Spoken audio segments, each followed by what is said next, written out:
I came across Think and Grow Rich on a sweltering June afternoon. The book, borrowed from the faded wooden shelves of a small library, lay quietly on the table like an invisible magnet. Its title sounded boastful, perhaps even hollow, but something instinctual urged me to open the first page. Unexpectedly, that encounter opened up a journey through 13 secret steps, a journey that forever changed how I see the world, myself, and money. Imagine me recounting that journey not as a dry lecture, but as a long road trip, where each stop reveals a new treasure. This treasure isn't just about money, but about an inner force that allows us to shape reality to our will. Dear reader, come walk these first steps with me. The journey began in a town called Desire. The gatekeeper, Mr. Napoleon Hill, greeted me with a question: "What do you want most in life?" I was unsure. Until then, I had only vaguely wanted things: to get by, to reduce debt. Hill said, "To be rich, you must desire it like a man dying of thirst in the desert." He told the story of Edwin C. Barnes, a man who hitched a ride on a freight train in tattered clothes, carrying a blazing vision in his mind. "I will become a business partner of Thomas Edison." For 6 years, he scrubbed test tubes persistently until one day he stood beside Edison, signing $1 million contract. Hill concluded, "A hazy dream is no better than watching street lamps through glass. Desire must be hot enough to burn away the escape route." I wrote down the amount I wanted, what I would do to earn it, a deadline, a plan, and a personal affirmation to repeat every morning and night. That marked the end of my first stop, with a Desire ticket in my pocket.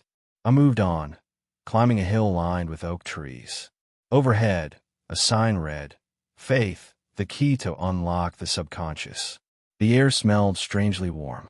A silver-haired librarian in a brown coat smiled at me and said, "Faith is like a catalyst. Without it, no chemical reaction can occur." He told me how Henry Ford had once been laughed at for attempting to build a V8 engine block. Engineers said it was impossible. Ford replied, "Do it anyway, until it's done." Eventually they did. The librarian pointed to my chest and said, "Believe in the vision of your future as though it already exists." I closed my eyes and imagined a specific number in my bank account. A warm current ran down my spine. The second stop ended, but inside me, a whisper grew stronger. "I can do this. I deserve this."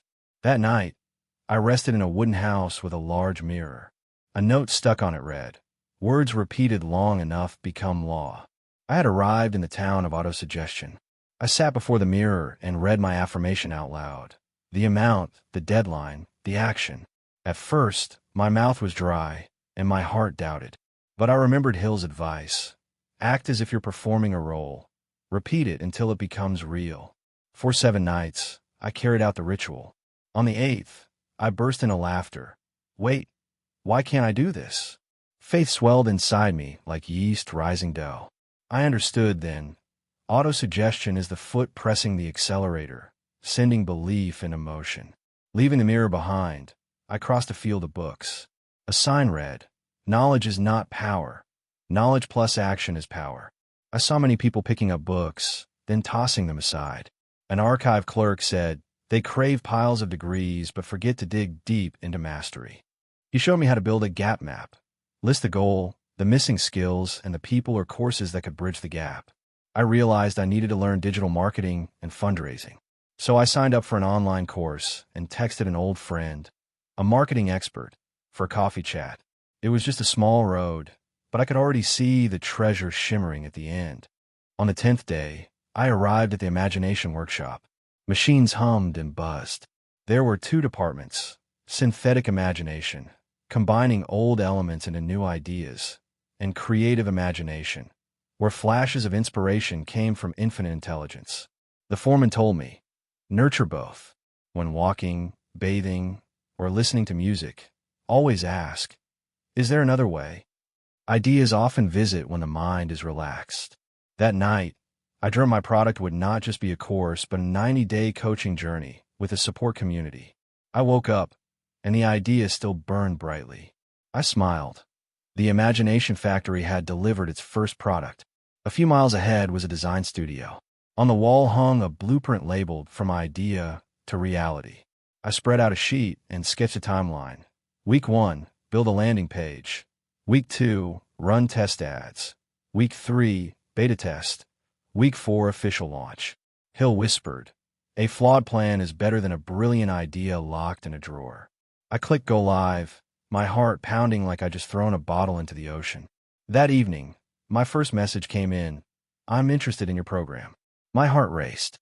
Barnes had spent 6 years turning screws. I had signals in just 6 weeks. But Hill reminded me, "Don't celebrate yet. 7 more steps remain." The road split ahead. Left was a forest of safety. Right, a wobbly rope bridge to a gold mine. I hesitated, then remembered Ford's words, "Do it."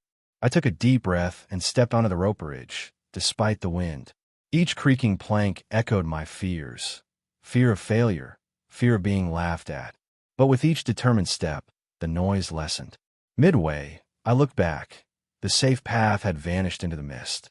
I understood then. Decisive action cuts off retreat and concentrates energy on the only way forward. Across the bridge, I encountered Stonewall. Many gave up and turned back. But I recalled Hill's words, "Persistence is a habit, not a trait." I pitched a tent and committed to 200 hammer strikes a day. On day 21, the rock cracked. On day 22, a spring burst forth, bringing glowing red ore. Those who turned back held their heads in regret. I drank deeply and whispered to myself, "This is the return on persistence." By the spring, I built a clubhouse. I invited 3 people, the marketer friend, a tech engineer, and a lawyer who had advised startups. We called ourselves the Round Table. Each night, ideas flew like sparks. With their help, my product evolved. A friendlier interface, solid contracts, viral marketing.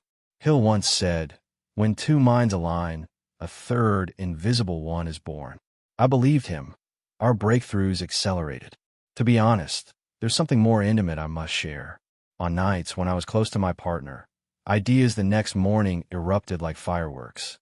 Hill explained, "Sexual energy is the most powerful current, and if directed upward rather than left at instinct, it transforms into creativity."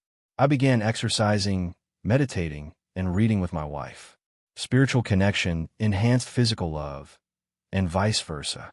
We soared in both career and romance. One night, drained from spreadsheets, I decided to take a walk under the moonlight, reciting my mantra. The next morning, I dreamed of a different cost chart. I woke, checked, and found a hidden error that could have caused a 15% loss. I fixed it just in time. Hill smiled in my mind. "Your subconscious just saved the game." I engraved this lesson in my heart. Sow good seeds, and your subconscious will return sweet fruit when you least expect it. On launch day, I was nervous. I meditated, visualized each ideal customer, and sent invisible invitations into the universe. By noon, my phone rang nonstop. One was a friend's acquaintance, another a total stranger. Not sure why, but I thought of your course just as your email arrived. I smiled. The thought waves have been transmitted and received. In the 6th month, revenue exceeded projections. But suddenly, the market shifted. Competitors released cheaper alternatives. My team panicked. That night, I stayed up and eventually dozed off. At around 3 a.m., I awoke with a crystal clear thought. Offer a free live retreat for former students and invite them to become word-of-mouth ambassadors. At the morning meeting, everyone nodded. The campaign went viral. We held our position. Hill whispered, "That was the 6th sense, a wink from infinite intelligence for those who've walked the 12 steps." A year passed. My bank account reached the number I had once written in my mantra. I imagined meeting Hill, of course, only in my mind, to report my results. He nodded and asked, "Are you rich now?" I replied, "Yes, I have money." He smiled gently. "Money is just a test. What else do you see?" I reflected. "I'm more confident, dream bigger, give more. My marriage is strong. My friendships are thriving." I answered, "I have the freedom to choose my life." He patted my shoulder. "Then you are rich." Before saying goodbye, he placed a blank map in my hand. "The next climb, you'll draw it yourself." New desire, same process. I looked at the map and saw, faintly in the corner, the phrase, "You are the architect of your destiny." If you, Dear reader, are standing now at the station of desire with empty hands. Remember, the 13-step train still departs every dawn. The only ticket you need is a strong desire and unwavering faith. As for the journey, let my story be proof that when you think correctly, act consistently, and persist till the end, wealth, in all its forms, will come as naturally as the law of the universe. I close my journal, pour a fresh cup of tea, and gaze out the window. The late afternoon sun casts golden light on the dirt road. I smile, knowing that tomorrow, when the sun rises, the train will depart again. And who knows, you might be the next passenger, sitting beside me, sharing your own story, the story of your wealth.